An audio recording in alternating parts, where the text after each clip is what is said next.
And if memory changes like this under normal conditions, what happens when the brain is under extreme stress? For a long time, another assumption was that trauma actually strengthens memory, that highly emotional events are burned into the brain.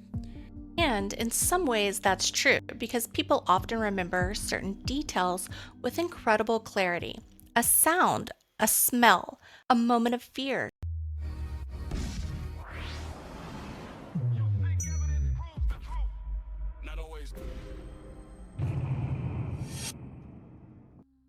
But the rest of the memory often doesn't come back the same way. If trauma simply made memory stronger, we'd expect a clearer story. But that's not what we see. Trauma doesn't strengthen memory evenly. It strengthens emotion and leaves the details to fend for themselves. Right now, the leading explanation is that multiple systems in the brain are involved, and under normal conditions, they work together to form a coherent memory.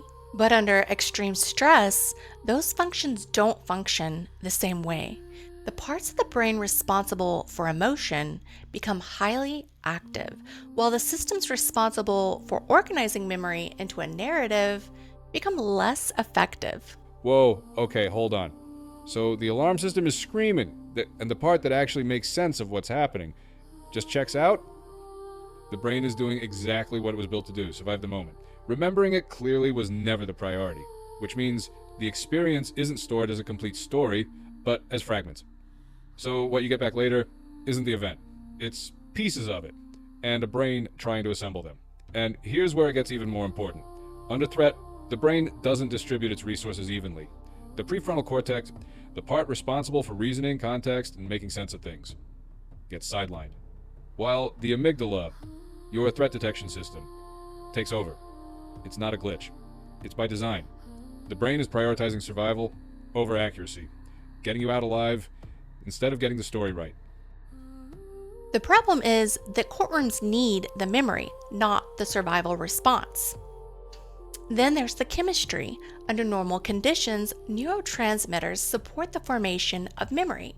But during a crisis, the brain floods itself with stress hormones, cortisol, adrenaline. And cortisol, in particular, impairs the hippocampus, the structure responsible for organizing experience into a coherent narrative. Not because the brain is trying to forget, but because survival is the only priority. The side effect is that a memory never fully forms. You get the fragments, the sensory pieces, the emotional intensity, but the timeline, the sequence, the story, that never gets written.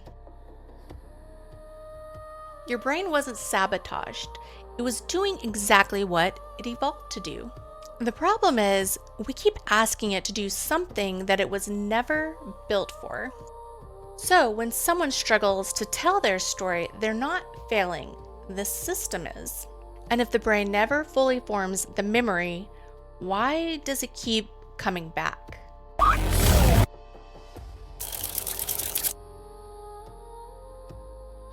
When Trauma Breaks Memory, Part 3, Sunday at 7 p.m. Central. Subscribe now on YouTube.